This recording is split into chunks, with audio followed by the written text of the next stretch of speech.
네, 오늘 말씀을 전해주실 목사님은 독일의 민스터 복음교회를 담임하시는 김형준 목사님이십니다. 저랑 같이 공부를 하셨고요.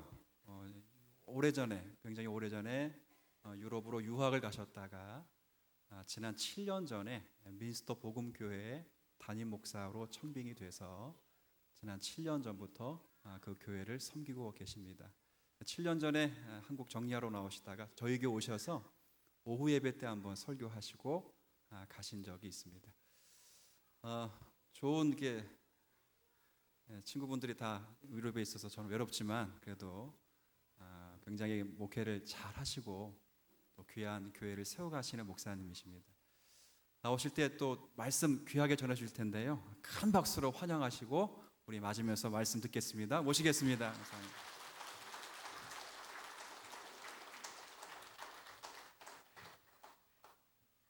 예, 반갑습니다. 7년 만에 이 자리에 서게 돼서 사실 이제 7년 동안 목회를 강단에서 설교를 하다 보니까 꽤 노련해졌다고 생각을 했는데 여전히 강단은 힘들고 참 어려운 자리인 것 같습니다. 그만큼 하나님께서 은혜를 베풀어 주셔야 되는 자리인데 오늘 특별히 사랑하는 우리 안 목사님 특별히 불러주셔서 여기 와서 이제 설교를 하게 돼서 대단히 기쁘고 반갑습니다.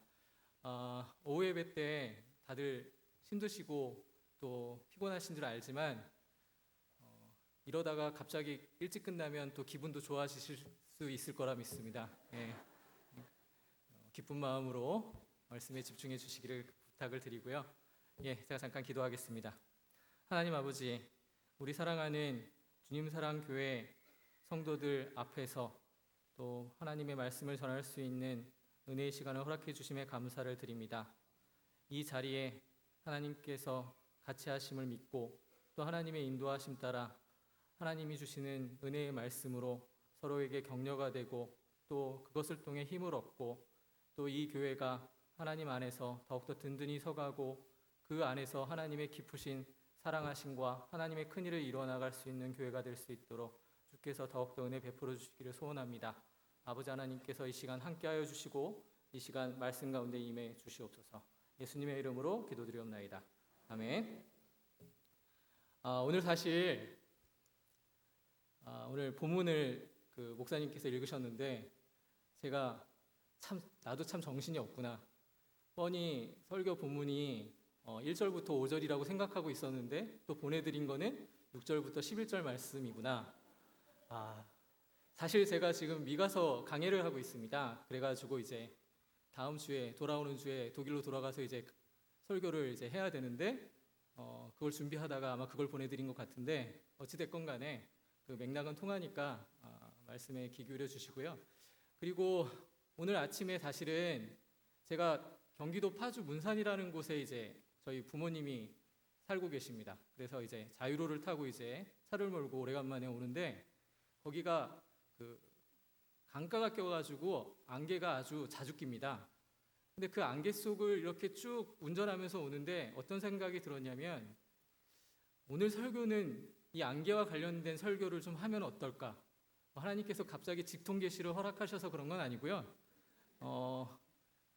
이왕이면 말씀을 전할 때 저희 교회 성도들은 제 설교를 굉장히 지루해합니다.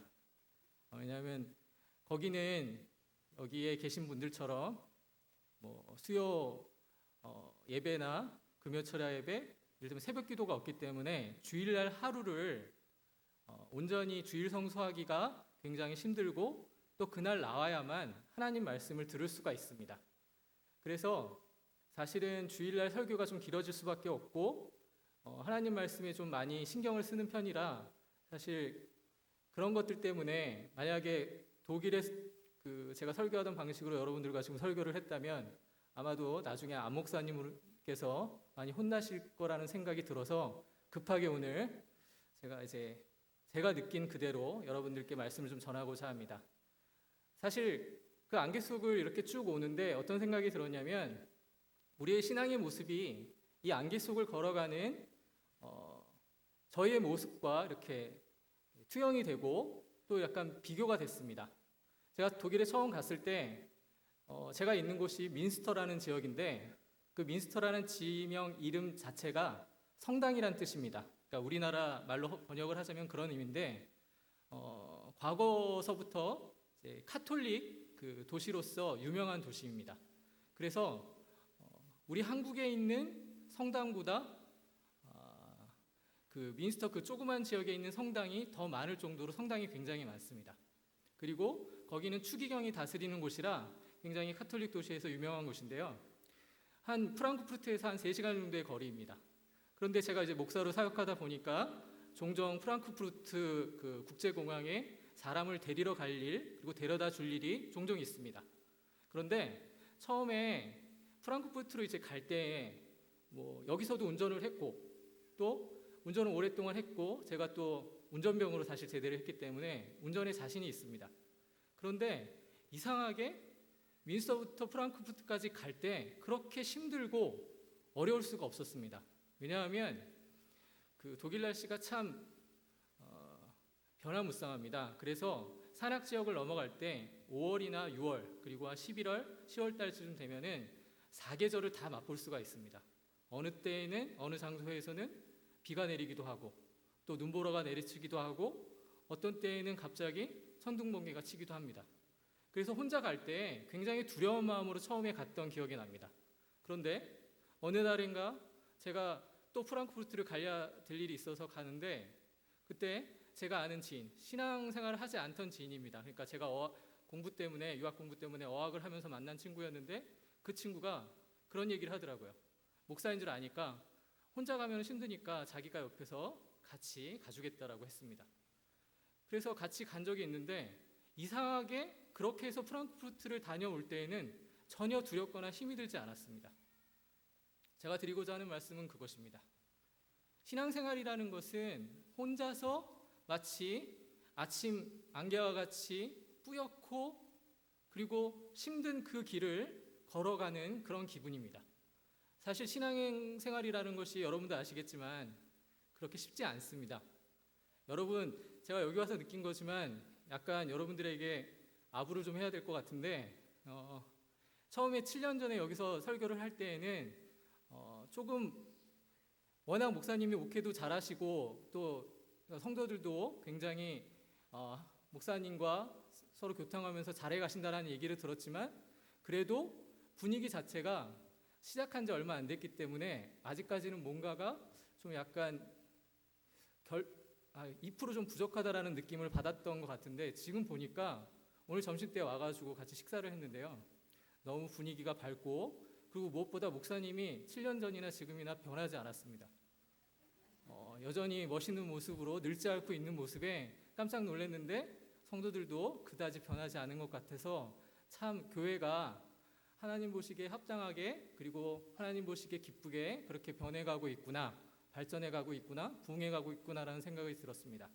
사실 이런 말씀을 여러분들은 압으로 들으실지 모르지만 실제로 7년 만에 제가 와서 이렇게 여러분들 앞에서 말을 할 때 사실 목사가 거짓말하기는 쉽지 않습니다. 근데 여러분들 참 더욱더 좋아진 모습을 보니까 참 반갑고 그리고 7년 만에 제가 독일에서 여기 왔는데 7년 동안 이제 그 안정성 목사님께서 어떻게 목회하고 계시고 뭐 주님 사랑교회가 어떻게 성장해 가고 있는 것을 자주 들었습니다. 그때 사실 교회가 주님 안에서 성장해 간다라는 것은 어떤 수적인 부흥만을 가리키는 것은 아닙니다.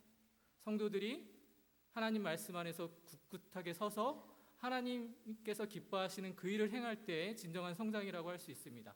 아마도 제가 생각하기에 주님 사랑 교회는 그렇게 성장해 가고 있는 줄 믿습니다. 그래서 제가 드리고 싶은 말씀은 그겁니다. 이게 아침 안개와 같은 그러한 신앙의 길을 사실 하나님께서는 혼자서 가게 내버려 두지 아니하시고 바로 지금 사랑하는 그리고 여러분들 곁에 계시는 성도들과 함께 신앙생활을 해나가게 주님께서 은혜를 베풀어 주셨습니다. 무엇보다 여러분은 좋은 목자를 만나기는 쉽지 않습니다. 제가 뭐 안정성 목사가 동길에서 이런 말씀을 드리는 건 아니고요.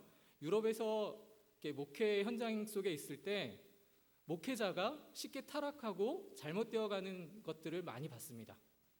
뭐 삶이 힘들고 또 여러 가지 이유가 있겠죠. 그러나 학벌도 좋고 또 환경도 좋은데 왜 그렇게 좋은 목회자가 나오기 힘든가? 이런 생각들을 좀 많이 해보게 된 경험들이 많습니다. 그래서 한결같이 좋은 목회자와 만나 교회가 좋은 어떤 성장을 이루어가는 것은 주님께서 허락하신 은혜 아니고서는 해석할 수 없는 일인 것입니다. 오늘 말씀에서 사실은 미가서 2장 1절부터 5절 말씀 뿐만이 아니라 모든 미가서의 말씀은 핵심적인 것만 말씀을 드리자면 사실 하나님의 심판에 대한 내용입니다.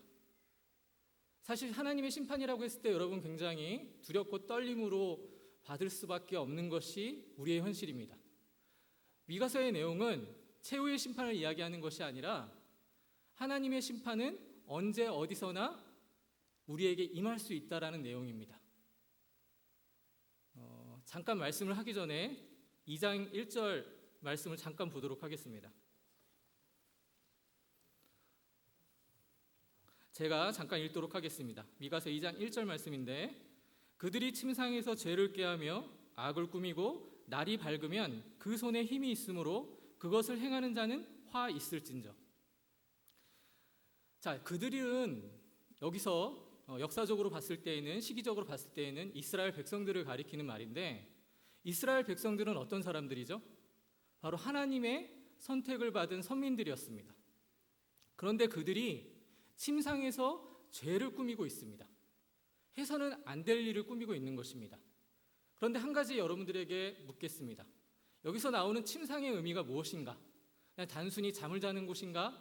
라고 생각할 수 있지만 여기 이 본문에서 나오는 침상의 의미는 여러 가지로 해석될 수 있지만 우리 믿는 자들의 어떤 의미에서 봤을 때에는 이것은 마치 교회와 같은 곳입니다. 왜냐하면 여러분 제가 공부하면서 그 하루에서 가장 기쁘고 즐겁고 마음이 편한 시간이 언제였냐면 침대에 들어가는 시간이었습니다.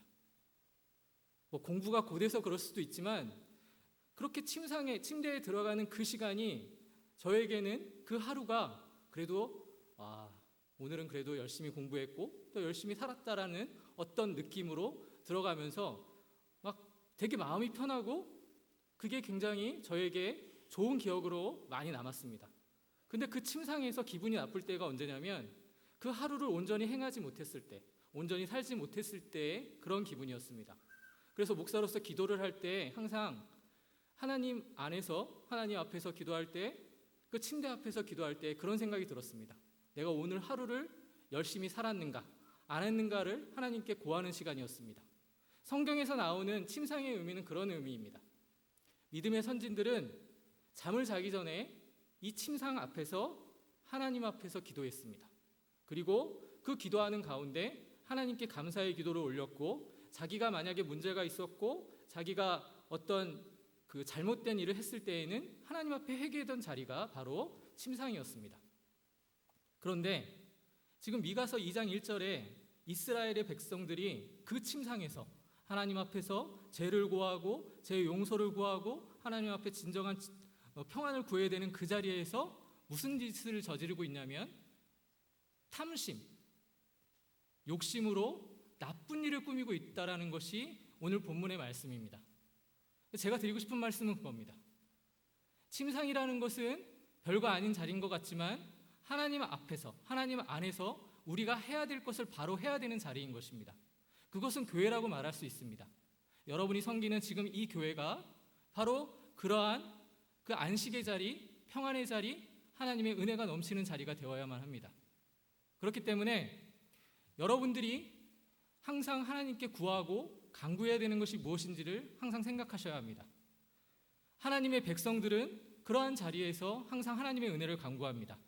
그런데 그들은 지금 이스라엘 백성들은 그리고 하나님을 잘못 믿는 사람들은 그 자리에서 하나님이 원하지 않는 용서치 않는 욕심, 탐심을 구합니다. 그 이유가 어디 있는가? 성경이 뭐라고 얘기하냐면 바로 자기들, 여기에 분명히 나와 있죠. 그 손에 힘이 있다고 얘기하고 있습니다. 그러니까 자기의 힘을 의지하는 것입니다. 하나님께서 허락하신 자리는 하나님의 은혜만을 간구하는 자리입니다. 우리가 신앙생활을 할 때 조심해야 될 부분이 뭐냐면 마치 아침 안개와 같은 곳을 운전하여 갈 때 조심하는 그러한 마음으로 사실 모든 것을 대해야 되는데, 내가 좀 그게 익숙해지면 어떻게 되냐면 약간 건방을 떨면서 운전을 하기 시작합니다. 속도도 줄이고 불도 켜고 가면서 조심해야 되는데, 내가 이 길을 얼마나 많이 왔다 갔다 했는데, 그래서 막 밟습니다. 그러다 갑자기 일어나는 사건에 대해서 대처하지 못하고 사고를 나는 경우가 있죠. 그건 자신의 능력을 의지했기 때문에 나타나는 현상입니다. 우리의 신앙의 모습도 마찬가지입니다. 하나님의 은혜를 간구해야 되는 자리에서 자신의 의지, 자신의 힘을 의지하면 하나님께서 그것을 치실 때가 있다는 것입니다. 이것이 분명한 성경에서의 하나님의 말씀인 것입니다. 그래서 여러분들에게 부탁드리고 싶은 것은 주님 사랑 교회가 정말로 날로 날로 성장하고 하나님의 은혜 가운데 든든히 서가기를 정말 바라고 있습니다. 하지만 그때 더욱더 하나님께 간구하시고 교만치 않았으면 좋겠습니다. 왜냐하면 사람은요, 받았던 사랑을 금세 잊어먹습니다. 하나님이 베풀어 주시는 은혜가 마치 자신의 능력 때문에 그렇게 생긴 것이냐 착각하는 경우가 있다라는 것입니다. 그래서 교회는 잘 나갈 때 조심해야 합니다. 다 아시겠지만, 저보다 인생을 오래 사셨지만 그런 때 많이 느끼시죠? 내가 하는 사업, 내가 하는 공부, 내가 하는 무언가가 잘 되고 있구나. 맨 처음에는 하나님께 영광 돌리고 또 하나님께 찬양하지만, 그것이 어느 순간에 이르러서는 이게 정말 내 능력인 거구나라고 착각을 할 때가 있다라는 것이죠. 목회도 마찬가지고 교회도 마찬가지고 성도의 신앙생활이라는 게 그런 것 같습니다. 그래서 여러분들에게 부탁드리고 싶은 것은 이 말씀 하나입니다. 지금 주님 사랑 교회가 제가 볼 때는 잘 나가고 있는 것 같습니다. 이럴 때 더욱더 하나님의 은혜를 간구하시고 교만치 마시고 정말 하나님의 교회로서 넉넉하게 좋은 목자와 더불어 더욱더 성장해 가기를 부탁을 드립니다. 그래서 정말 하나님께 칭찬받고, 그리고 멀리 떨어져 있지만 마음으로 여러분들이 성장해 가는 모습을 보면 저도 기쁘고 아마 자극도 받고, 사실 실제로 멀리 떨어져 있지만 안중성 목사님이 이렇게 목회를 잘하고 계신다는 말을 들으면 사실 부럽기도 하고 많은 자극이 됩니다. 비록 상황과 여건은 달라도 하나님의 교회는 언제 어디서나 동일하게 하나님의 은혜 가운데 있는 것입니다. 그래서 생각날 때 저희 교회를 위해서도 기도해 주시고 부족한 종을 위해서도 기도해 주시고, 무엇보다 여러분이 여러분에게 말씀을 전하시는 그러한 그 좋은 목자가 타락해 가지 않도록, 이건 정말 부탁드리고 싶은 것입니다. 좋은 목회자는 여러분들이 기도하는 가운데 만들어지는 것입니다. 그래서 나중에 저희 교회에 안정성 목사님을 모시고 이런 비슷한 이야기를 꼭 해달라고 얘기할 것입니다. 그러한 교회로 거듭 성장해 가시기를 부탁드리고, 오늘의 말씀처럼 제가 이 자리에서 이렇게 정리하면 참 기분 좋으실 것 같아서 정리하도록 하겠습니다. 잠깐 기도하겠습니다.